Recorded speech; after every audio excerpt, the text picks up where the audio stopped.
Muy buenas, Evelio, y bienvenido a Publishers Weekly en español. Muy buenos días, José. Es un gusto estar aquí. Gracias.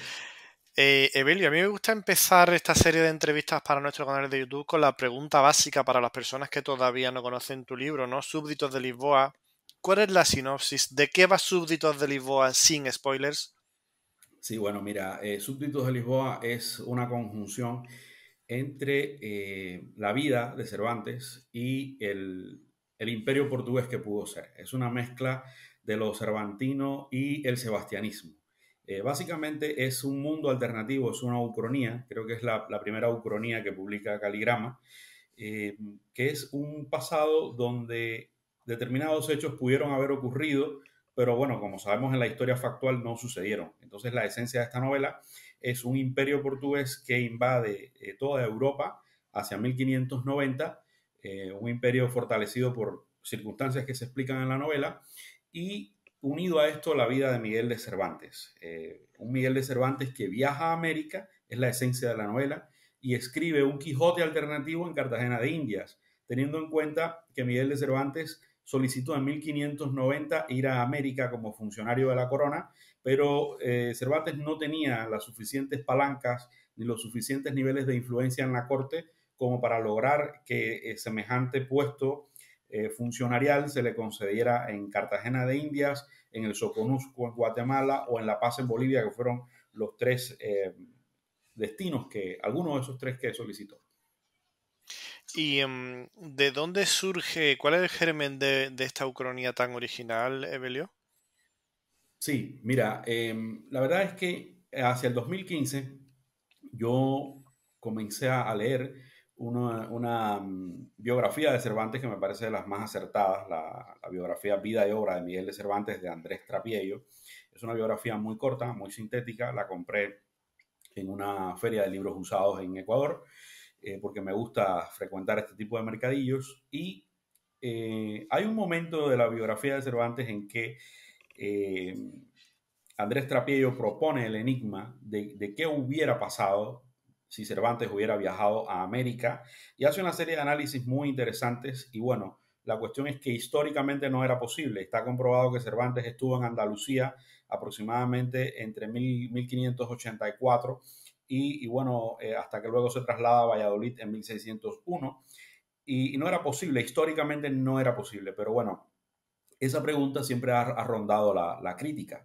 Y entonces esa pregunta no es solamente una pregunta, es una ecuación narrativa que había que despejar. Entonces ahí fue donde llegó la conjunción entre la historia de don Sebastián de Portugal, el rey perdido, el rey extraviado, de quien habla fundamentalmente Fernando Pessoa, el padre Antonio Vieira, y ese sueño de un Portugal milenarista, ese sueño de un Portugal que va a durar 1000 años su monarquía, con don Sebastián enfrente como su gran fundador, ese Portugal que soñaron los portugueses entre 1580 y 1640.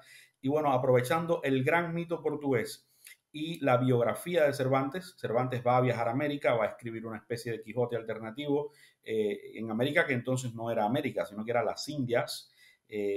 Cervantes va a tener un éxito como autor de corral de comedias, es decir, que va a ser un hombre de teatro tal y como él hubiese querido, y se van a interponer siempre una serie de factores. Bueno, no voy a hacer spoiler, pero basta decir que en esta novela el siglo de oro ocurre, en vez de ocurrir en Madrid, ocurre en Cartagena de Indias, porque la familia real de los Austrias es exiliada como una medida de seguridad del poder portugués. Y Evelio, ¿te ha sido difícil trazar desarrollos que a la vez son tan humanos como la decadencia, el éxito o la amistad? ¿Te ha sido difícil escribir toda esa parte tan humana?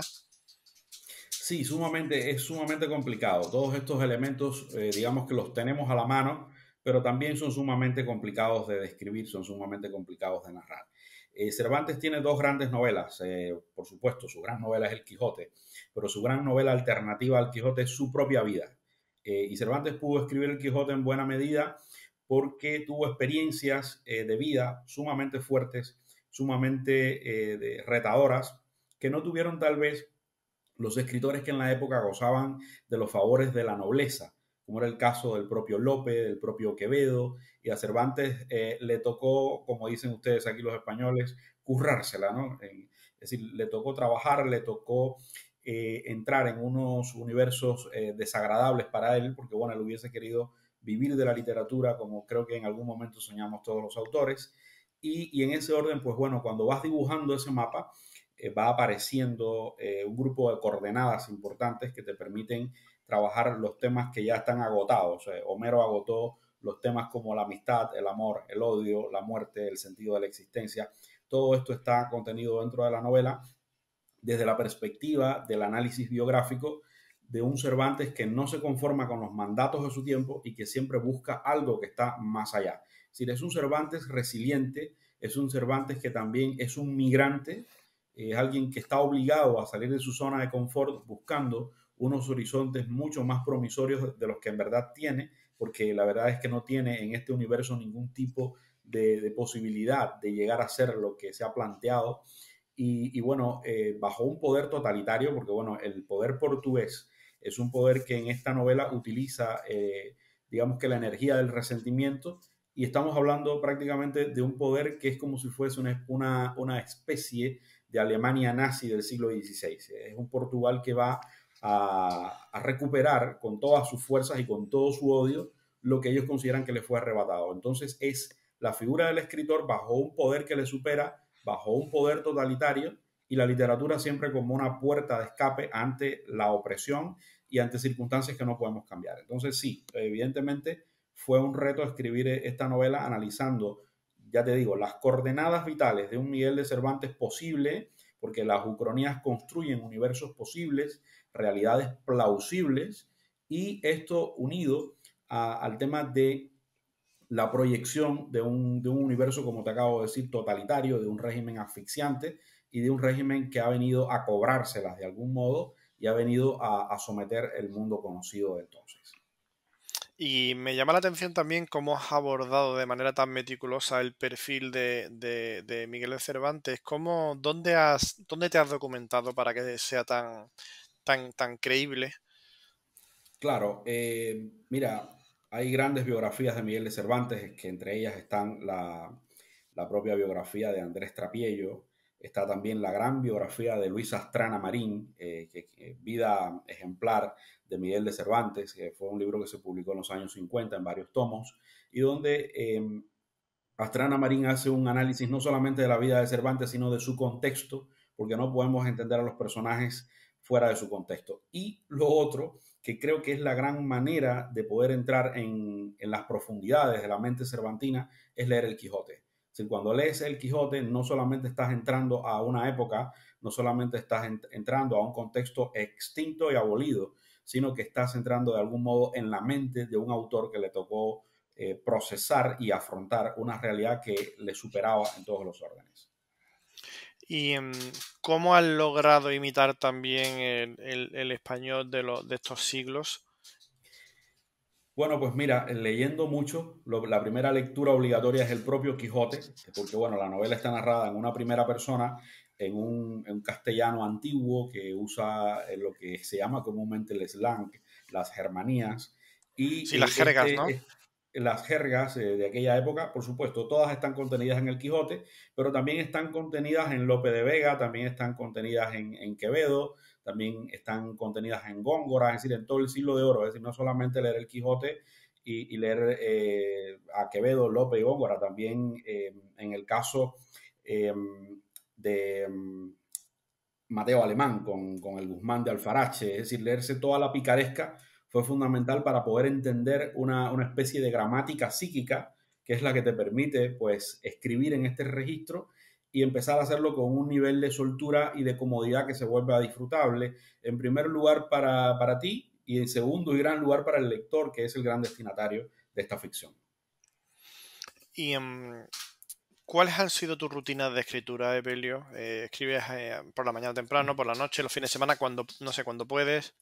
Sí, mira, yo he evitado en todo momento ser un escritor de fines de semana, porque creo que la novela, al menos yo intento escribirla en una especie de racha de inspiración continua.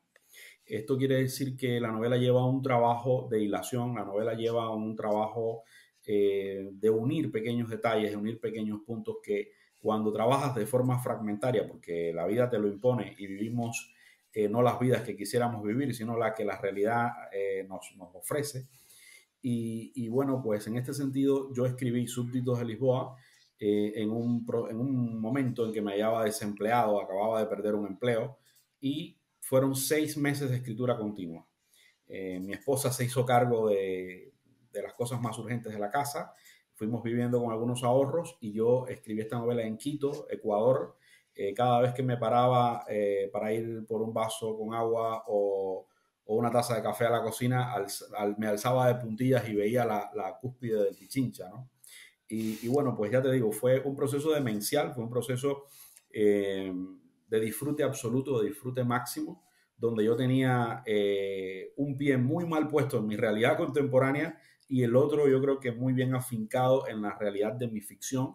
Yo me convencí de que todo ello era real, al punto de pensar como Philip Dick, que aquel universo es el original y que este es una falsificación de aquel, ¿no? Esto un poco llevando la imaginación al extremo, como nos sugería que hiciésemos Philip Dick. Y entonces, bueno, en este orden, pues mis rutinas son estas del trabajo continuo, de la concentración, de trabajar con una estructura a fin de no desperdiciar tiempo y poder operar en función de los detalles que verdaderamente importan. Y ya te digo, eh, si voy a destacar algo de mi rutina, también destacaría que yo escribo a mano. Tengo las habilidades Vaya, que cualquier persona de mi generación puede tener a nivel informático, pero mi escritura es una escritura totalmente artesanal porque quizás y así es una especie de catarsis, ¿no? es una especie de catarsis, claro. Cuando Más uno escribe a físico. mano, uno tiene una especie de dominio sobre la palabra que no se tiene de otra manera. Es una conexión directa entre tu cerebro, tu corazón y tu mano. Y esto, ya te digo, para mí ha sido terapéutico, para mí es un método de escritura. Luego esto yo transcribo la novela y ahí en esa primera transcripción hay como también un primer proceso de edición. Pero básicamente estas son mis rutinas. Trabajo continuo, me planifico una temporada para trabajar y luego escribo a mano a razón de que tengo ya prediseñado de algún modo el argumento. Es decir, sé qué es lo que va a ocurrir, lo que no sé es cómo va a ocurrir. Ahí está, digamos que una de las claves en mi trabajo, de algún modo. Aunque todo proceso de escritura es un misterio para cada autor. Cada quien lo desarrolla como puede, como quiere, como mejor le conviene, como mejor le acomoda. Y bueno, yo siempre lo que trato es de disfrutar mucho mi trabajo. Yo creo que las angustias, eh, los encontronazos con la realidad que me sirven para escribir están antes de la escritura. Y ya luego cuando escribo, escribo un poco burlándome de esos encontronazos con la realidad, pero mi proceso de escritura es un proceso desenfrenado y totalmente feliz. Y Abelio, ¿cómo está siendo tu experiencia con tu editorial, con tu sello? Bueno, es una experiencia magnífica, es una experiencia magnífica. Eh, es el tipo de experiencia que todo autor que aspira a profesionalizar su oficio quiere tener.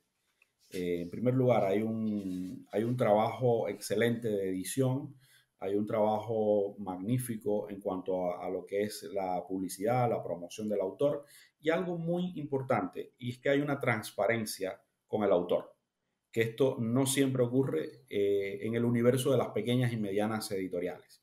Es decir, un autor puede ver por dónde va su libro desde el punto de vista comercial, porque bueno, en primer lugar, en mi caso, yo hago todo lo posible por crear una obra estéticamente válida. Y bueno, lo otro, que no es un pecado, luego viene la cuestión de saber por dónde anda comercialmente tu libro.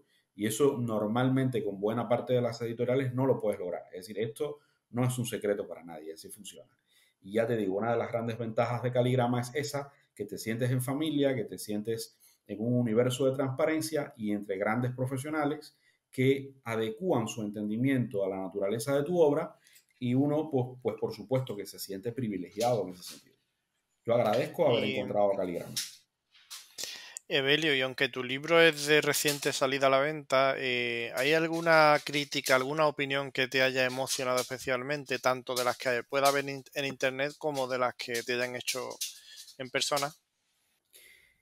Sí, yo creo que que bueno, está a nivel de amigos. El libro salió hace unos pocos días y todavía no tengo una retroalimentación, pero bueno, varios amigos que suelen ser bastante duros conmigo me han comentado que la novela les ha emocionado, como me dice un amigo que vive en Texas, me dice, el arco de una sonrisa me desvió el curso de una lágrima, me puso un mensaje, ¿no? Eh, Hablando de las sensaciones que le despierta la novela, porque básicamente es una novela de sensaciones, es una novela que hace un hincapié muy especial en el uso del lenguaje, no solamente en lo que es la cuestión retórica de imitar la mentalidad lingüística del siglo XVII, sino que es una novela que trata de encontrar unos valores en el lenguaje en sí, en la metáfora, en tratar de algún modo de no decir lo que ya está gastado. Es una novela donde he trabajado con muchísimo ahínco y fuerza sobre los lugares comunes y tratando de que estas metáforas entren dentro del marco de la percepción espontánea de la realidad, que no estén forzadas, que funcionen de una manera armónica, que funcionen de un modo fluido. Y yo creo que, bueno, pues por ahí va. Ya te digo, he recibido una serie de retroalimentaciones de amigos, de familiares, pero el verdadero reto de un lector, de un autor, perdón, es llegar a lectores que no conoce. Y bueno, espero próximamente, pues con todo el intercambio que habrá con los lectores, tener este tipo de experiencias. Esperemos a ver cuáles son. Pues Evelio, muchísimas gracias por atender a Publishers Weekly en español y enhorabuena por Súbditos de Lisboa, que nosotros sabemos que merece mucho la pena. Así que desde aquí animamos a todos los que nos están viendo a que salgan con él, que va a ser un buen dinero invertido. Muchísimas gracias. A ti, José, que tengas un excelente día. Nos vemos.